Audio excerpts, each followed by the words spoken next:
Bonjour à toutes et tous, bienvenue dans les coulisses du Grand Lyon. Mon invité du jour, Bernard Lejeune, bonjour. Bonjour. Vous êtes le président de la Chambre régionale des comptes et vous venez de coordonner une enquête sur l'adaptation des stations de ski au changement climatique. En un mot, les stations ne sont pas prêtes, n'en font pas assez. Alors, nous avons effectivement audité 42 stations de façon précise, et même 200, puisque nous avons une base de données donnant 200 stations en France. Et ce que nous avons effectivement constaté, d'abord, c'est que la situation actuelle était fragile, tant sur le plan financier que sur le plan économique. Et nous avons essayé de nous mettre dans une prospective grâce aux climatologues à l'horizon 2050. Et effectivement, la situation ne va faire qu'empirer. Alors c'est la première fois qu'on voit des données climatiques dans un rapport de la Chambre régionale des comptes. Vous avez comparé sur les périodes de 30 ans, les 30 dernières années, les années 60-90, puis 90-2020. Quand on regarde dans la région, les chiffres sont assez sidérants. Notamment, je regarde la Haute-Savoie, c'est plus 2,7 degrés. Bon, ça, on ne sait pas trop ce que ça donne, mais par contre, plus 23 journées d'été et moins 22 journées de gel. Oui, le changement climatique est profond. Alors, il est net. D'ailleurs, je pense que les gens, depuis un certain nombre d'années, commencent à le constater à taille humaine, hein, dans le temps. Et on constate effectivement, d'abord, plusieurs phénomènes. La limite plus neige monte, puisqu'il fait plus chaud. Et donc, les gens constatent d'ailleurs qu'il pleut de plus souvent en montagne. Quand on était plus jeune, on dit souvent il neigeait. Maintenant, souvent, il pleut. L'enneigement, du coup, est moindre dans les stations. Et même un phénomène que l'on met dans le rapport qui a été moins signalé, c'est que dans les stations de haute altitude, la glace, le permafrost qui tient la montagne, dégèle. Et donc, la montagne se fragilise dans les versions les plus hautes. Et ce que vous avez regardé, c'est qu'en termes de projection, jusqu'à 2050, le réchauffement est d'une part inarrêtable, et puis il est certain. Ah oui, là, ce que nous disaient les climatologues, on a toutes les données, effectivement, le réchauffement climatique va continuer, quoi qu'on fasse, malheureusement. Nos seuls modes d'action, si on arrivait à atténuer les gaz à effet de serre, ne joueraient qu'après 2050. Ça veut dire que les stations vont effectivement souffrir de plus en plus jusqu'en 2050. Alors, bien sûr, avec des positions différentes. Les grandes stations d'altitude seront plutôt protégées jusqu'en 2050, même si le bas de ces stations peut être touché, les stations de basse et moyenne altitude, bien évidemment, vont souffrir de plus en plus.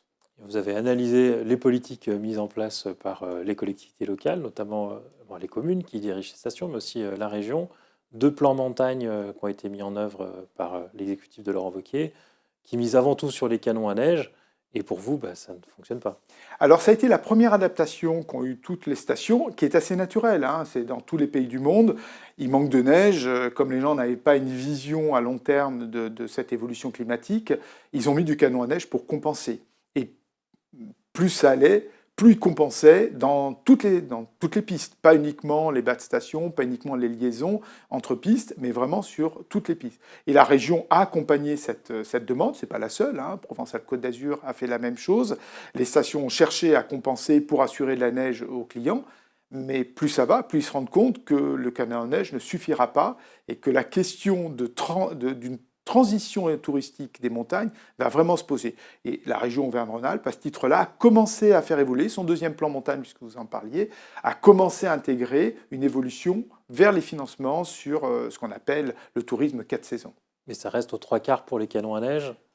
Ça reste encore beaucoup sur les canons à neige, mais il faut aussi, à la décharge de tous les acteurs, notamment ceux de montagne, c'est difficile de s'imaginer dans 25 ans, 30 ans, et d'imaginer qu'il y aura de moins en moins de neige. Donc cette transition est difficile à accepter, et c'est ce que le rapport veut dire. Faire un électrochoc, c'est dire il faut regarder les choses en face et vraiment accompagner ce changement pour faire en sorte de ne pas se retrouver dans des difficultés insurmontables.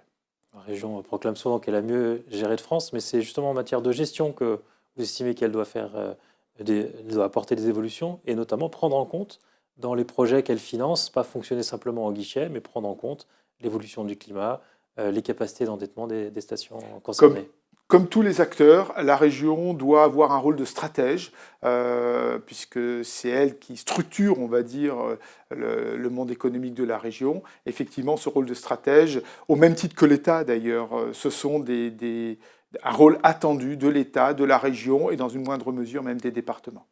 Et ça, la région ne le fait pas assez. Pas encore, mais l'État encore moins, si j'étais encore plus critique, puisque les plans nationaux d'adaptation au changement climatique pour la montagne sont quasiment inexistants. Dans vos recommandations, donc on a parlé de la gestion, mais il y a aussi la gestion des ressources, particulièrement les ressources en eau, qui vont devenir de plus en plus problématiques.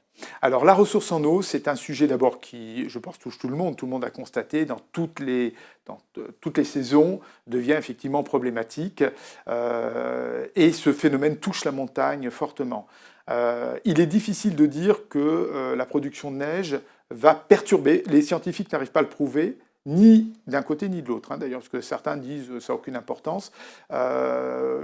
Éventuellement, est-ce que les canons à neige perturberaient ce qu'on appelle le grand cycle de l'eau, c'est-à-dire l'équilibre de l'eau dans la durée. Nous, ce qu'on arrive à démontrer, c'est que dans certaines stations, il commence à manquer de l'eau et qu'il y a des conflits entre l'eau potable, l'agriculture et les canons à neige.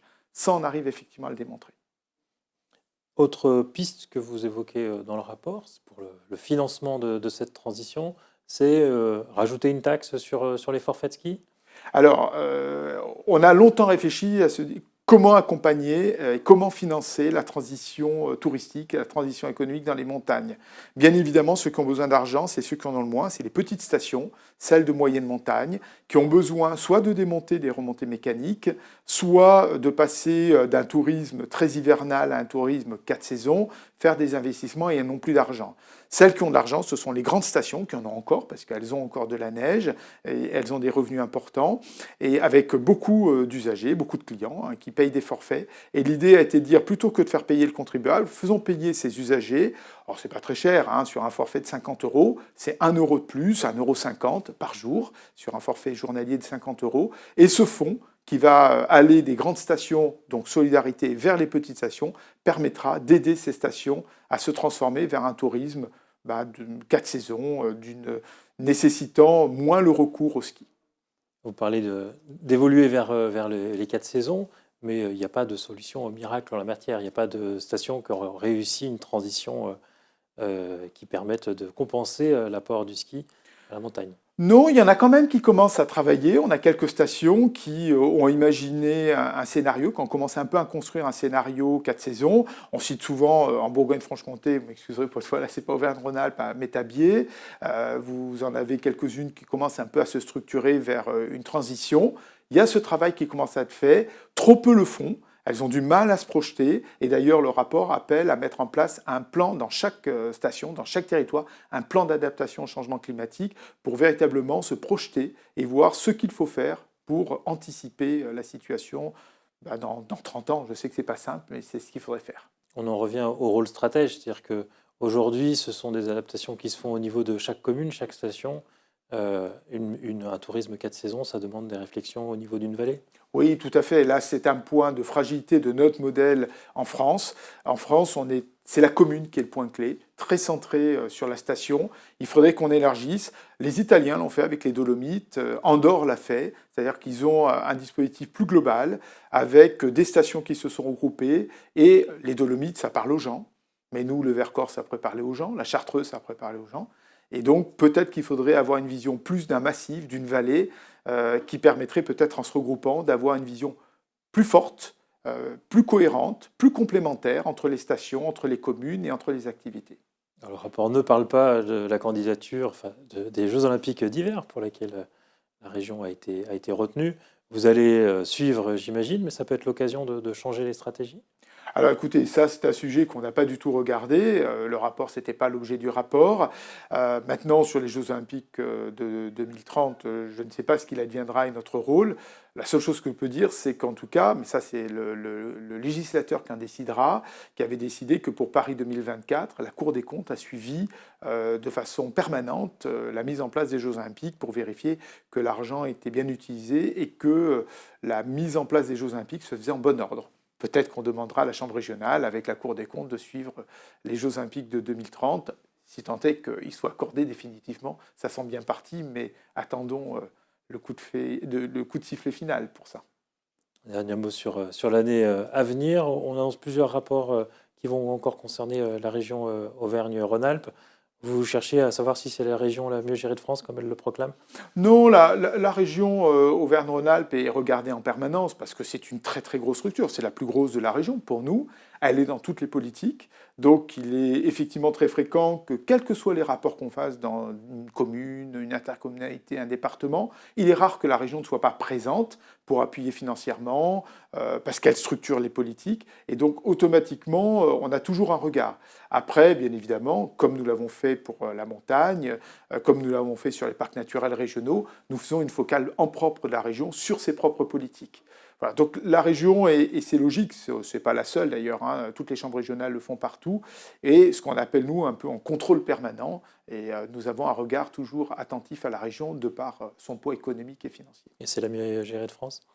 Ça, je peux pas dire, j'ai pas audité les autres, donc je pourrais pas vous dire et donner un classement. Bernard Lejeune, je vous remercie. Et puis moi, je vous dis à demain pour une nouvelle émission des coulisses du Grand Lyon.